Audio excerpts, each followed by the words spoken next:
Bonjour, je suis Arthur Perrier, j'ai 40 ans et je suis auteur pour des programmes télé, radio et digitaux. Alors le métier d'auteur, ça consiste en premier lieu à s'adapter aux gens pour qui tu dois écrire. Et quand tu écris pour un animateur, c'est aussi déjà adopter son langage, essayer de comprendre un peu quel est son humour, quelle est sa façon de parler. Et c'est ensuite proposer des petites sorties à ses phrases, des petits mots un petit peu marrants qu'il pourrait dire à des candidats ou à un invité. Mais principalement aussi c'est ça, c'est trouver des idées pour agrémenter l'émission, pour faire en sorte qu'elle soit riche, pour qu'on ait toujours des moments, pour qu'on ait toujours des petites activations comme les gens aiment bien dire.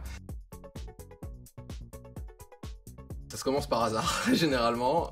Moi j'ai commencé à la radio à Énergie, au 6-9 d'Énergie, avec une superbe équipe, puisque c'était Bruno Guillon, Manu Payette et Florian Gazan qui étaient les trois animateurs.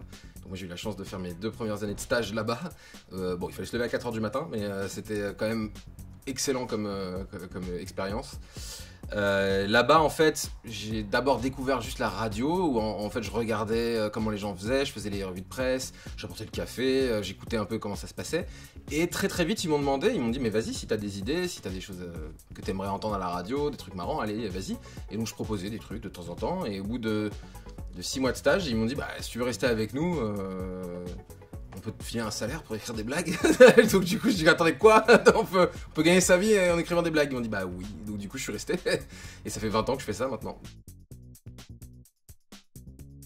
Il y a des écoles qui peuvent vous apprendre des méthodes d'écriture, mais pour apprendre à écrire, faut écrire. Il n'y a pas de... faut lire les autres, s'inspirer et écrire soi-même, parce qu'il n'y a que comme ça qu'on peut perfectionner son écriture, affiner, se rendre compte de ses erreurs et tout ça. Donc moi par exemple, je sais que tous les jours j'écris sur des petites news insolites, des petites vannes, des petits trucs que je peux trouver, parce que je fais du stand-up aussi à côté, mais c'est aussi pour moi une façon de garder toujours cette espèce de mécanique, cette espèce de méthode de travail. On essaie de regarder un petit peu la bio de chaque personne qui est invitée, on essaie de regarder un petit peu ce qu'ils ont fait, ce pourquoi ils sont connus, les clichés qu'il y a sur eux, pour essayer de les exploiter. Cette année, il y a Cédric Doumbé, il y a eu le truc de l'écharde, évidemment qu'on en a fait des caisses là-dessus, à proposer plein de choses, voilà. Après, il y a ce qui est pris, ce qui est pas pris, ce qui est diffusé, pas diffusé. Il faut que les gens se rendent compte à quel point c'est un programme particulier, parce que eux, ils voient 6 ou 7 épisodes qui durent 30 minutes en moyenne. Donc si je suis pas trop débile, normalement ça fait 3 heures en moyenne en tout, ça fait 3 heures la saison. Un tournage ça dure entre 10 et 12 heures. Donc dites-vous qu'ils sont enfermés 10 et 12 heures. En 10-12 heures, même si vous avez les humoristes les plus forts du monde, au bout d'un moment ils vont être fatigués, ils vont avoir des petits coups de mou, ils vont se sentir un petit peu...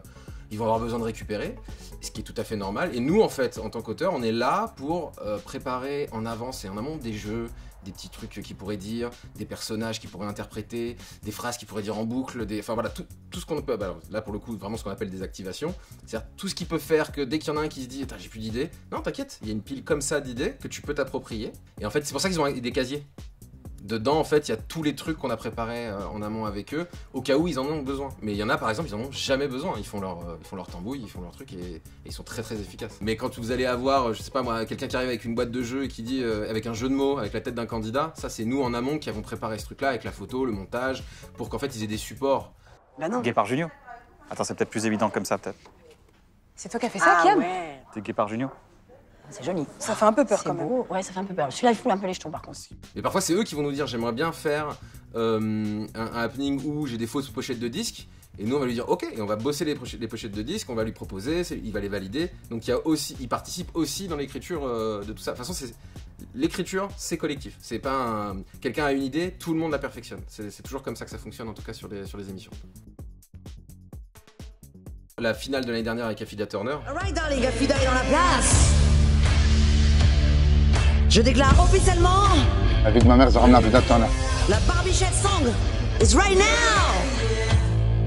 Are you ready? Tout ça c'est un travail d'écriture parce que à la base c'est juste si on amenait Affida Turner, en fait c'est non, on va essayer d'amener le truc un peu plus que juste ramener Affida Turner pour pas que ce soit juste un peu freak show quoi. Et pour le coup Affida a vraiment fait le boulot. Donc voilà, c'était assez extraordinaire. Elle dira que c'est elle.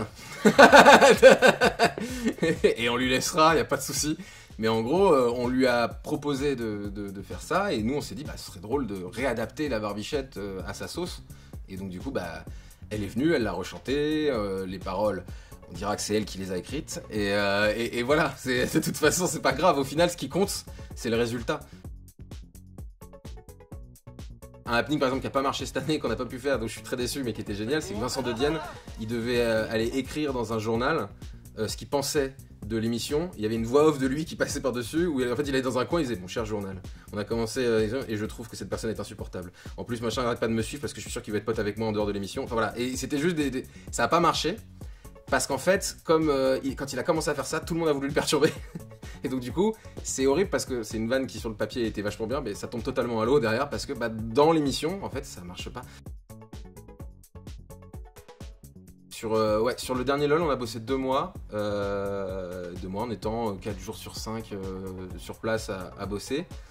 Alors après, sur les 2 mois, il y a un bon mois et demi, où un mois et une semaine où on est vraiment en écriture, en prépa, où on envoie des idées, il y a la validation avec Amazon, voilà, pour voir si tout... Parce qu'il faut qu'on valide avec les invités, avec Amazon aussi, avec la prod. En fait, tout le monde doit être un peu d'accord, parce que c'est normal. Et donc du coup, le reste du temps avant le tournage, c'est surtout préparation avec s'il y a des accessoires, s'il y a des montages à faire, s'il y a tous ces trucs-là, s'il y a des voix enregistrées.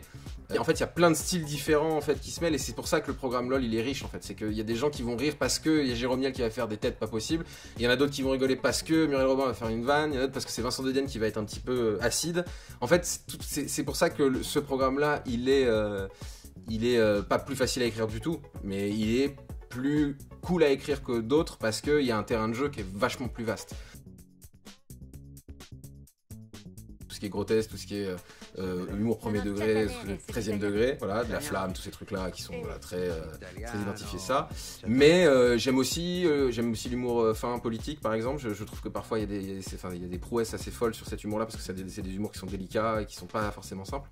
Moi je sais que je fais du stand-up et mon style en stand-up c'est un style de rupture par exemple, c'est-à-dire que la chute n'arrive pas forcément là où les gens pensent qu'elle va arriver.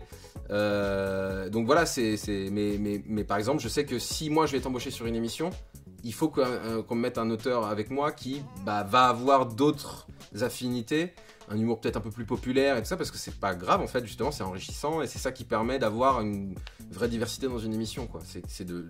Un pôle d'auteur il est bien quand il est riche en fait, quand il y a vraiment des gens qui viennent d'humours différents, c'est là où ça devient hyper intéressant.